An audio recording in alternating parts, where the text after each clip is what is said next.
E para o nível grave. E esse eu coloquei um fogo aqui porque eu queria que vocês soubessem. Vocês podem não decorar o que é um quadro leve e moderado. Mas o que se você souber o que é um quadro grave, né, por exclusão, você sabe o que é um quadro leve e moderado. O que é um paciente grave? Então eu coloquei uma foto muito estereotipada, mas é isso mesmo, né? Na enfermaria que eu trabalho, que eu sou preceptor, toda semana tem uns 4, assim.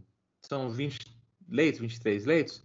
Toda semana tem uns 4. Muitos moradores de rua, né? Infelizmente. Então, o sujeito está numa agitação intensa. Ele tem tremores grosseiros. Não é uma coisa assim que você pede para ele colocar a mão. E é uma coisa sutil. Ele parece que ele vai... Parece Parkinson, né? É uma coisa muito grosseira. Ele vomita, ele tem náusea com vômito. Ele não suporta ficar na luz, né? Colocar esse LED que eu uso aqui na cara de alguém com abstinência vai dar uma voadora no LED, né? Eu tenho a fotofobia. O sujeito ficar desorientado, falando, senhor José, onde que a gente está? Ah, eu estou no shopping. Que dia que é hoje? 97, né? Pode ter crises convulsivas, né? E a crise convulsiva é um sinal de muita gravidade e de um nível de abuso muito grande, né? Em relação ao uso de álcool, né? É o marcador. Então, para paciente que entende, a gente sempre pergunta, viu, já convulsionou alguma vez? Ah, já, doutor. Então é pesado. Pacientes que não têm rede de apoio, né? Então, às vezes o paciente até está num nível leve, moderado, mas é sozinho.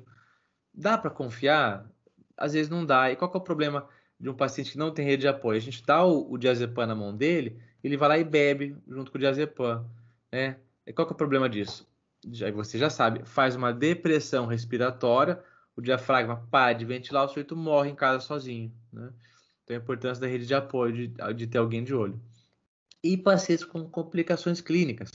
Então, interna o sujeito lá, tem uma intoxicação, tem uma abstinência leve moderada, mas está com uma baita celulite na perna, uma infecção de pele, ou está com uma infecção de urina, ou está com uma pneumonia broncoaspirativa, ou está desnutrido, que é muito comum também. A gente precisa internar um paciente desse.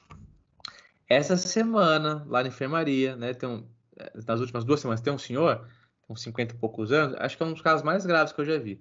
Ele bebe, assim, 3 garrafas de ping em 2 horas, né? Ele estava contando, nossa, doutora, ele parou a vida dele, ele não consegue trabalhar, não se relaciona, ele só vive bebendo. Ele chega a comprar álcool de mercado, né? Álcool de mercado e bebe, né? E ele, assim, desesperado, doutor, eu preciso parar, mas eu não consigo. E na semana passada, a abstinência dele era tanta que precisava fazer diazepam na veia, né? E eu vou falar do manejo aqui para vocês depois. Então, quadros mais graves, pessoal, você dificilmente chega no consultório, né? Mas em pronto-socorro, ou quem trabalha em CAPS AD, então, chega toda hora, né? Quem é assistente social. Então, guardem essas características aqui, guardem essa foto que é muito emblemática. É o paciente típico grave, assim, né? Agitado, grosseiro, desorganizado, confuso, que convulsiona, e ele vai ter, né, retomando o exame de estado mental, ele vai estar sujo, vai estar com a barba feita, o cabelo mal arrumado, vai estar com teor etílico, né? É sempre um conjunto de coisas, tá bom? E como é que a gente maneja um paciente que tem uma abstinência grave, pessoal? Uma abstinência grave. É o hospital. Não tem conversa. Tem que internar no hospital. Então, chegou o paciente assim, no consultório, ou é um paciente que já passou por isso, que vai parar de beber, tem que internar em algum lugar, pessoal. Não vai ficar morando, né, manicômio, mas precisa passar aqueles 10 dias, 14 dias. No hospital que eu trabalho, tem um protocolo de 14 dias, que a gente combina com os CAPs, né?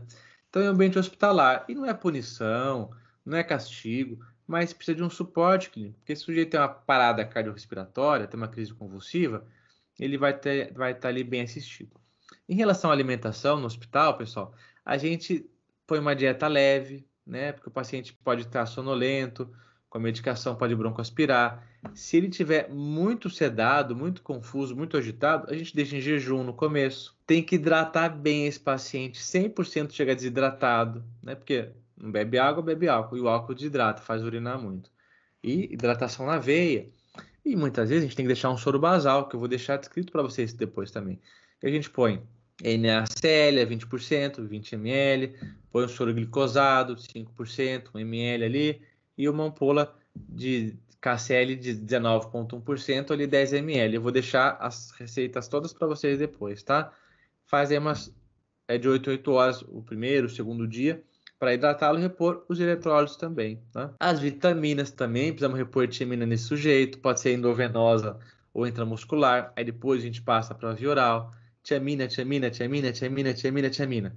Se não é repetitivo, que o pessoal não faz tiamina por aí. E aí os pacientes se complicam, não sabe por quê. E o manejo do diazepam e do lorazepam, pessoal, tem uma peculiaridade. A gente é mais incisivo. Por quê? Porque esse paciente vai precisar de doses maiores, né? Então, tem vários protocolos. Normalmente, onde eu trabalho, a gente faz assim. A gente vê mais ou menos quanto o paciente bebe e deixa ali, então, diazepam de 8 a 8 horas, tá? 30 miligramas dia. E se o paciente precisar, a gente faz uma dose a mais de resgate ao longo do dia. Vê a dose que ele ficou bem naquele dia e no dia seguinte a gente dilui, distribui em 3, 4 tomadas. Tem um protocolo, isso, o diazepam ou o lorazepam, para aqueles pacientes que têm alguma disfunção hepática. Então, teve um paciente essa semana também, estava com as transaminases aumentadas. A gente foi de lorazepam para ele. Tem outro protocolo que é legal também, mas dá mais trabalho para a enfermagem. Mas é até melhor se puder fazer, que é o protocolo telecena, que é o de hora em hora, né? Então, como é que é? O sujeito chegou, a gente dá um diazepam para ele de 10 miligramas, ou dá um lorazepam de 2 miligramas. Aí, dali a 1 hora, a gente vai dar de novo um diazepam. Mesmo se ele não tiver tremendo igual vara verde, a gente vai dando até ele começar a sedar, até ele ter uma sedação leve. Por quê? Esses pacientes, pessoal, eles não sedam. É impressionante. Eu já vi paciente receber, assim, 80 miligramas de diazepam no dia, o máximo é 40, tá, oficialmente, e não dormir, porque não ceda. Então, um parâmetro que a gente tem para controlar a abstinência é quando ele começa a sedar. Então, o paciente chegou, deu 10, deu 20, deu 30, deu 40, dificilmente passa de 40, 50, 60. Aí, com 60 miligramas, ele sedou. Aí, no dia seguinte, a gente divide esses 60 miligramas em 3, 4 tomadas. Então, deixa lá, 20, 20, 20. Ou o equivalente do lorazepam. Então, tem essas estratégias. Mas para o paciente grave, a gente tende a pesar mais a mão porque precisa mesmo. E o parâmetro é a sedação. A gente precisa deixar ele levemente sedado. A tiamina também, como eu falei para vocês, a gente vai fazer intramuscular, intravenoso os primeiros dias e depois pode fazer via oral, né, tomar o comprimido, tá? 300 miligramas de tiamina.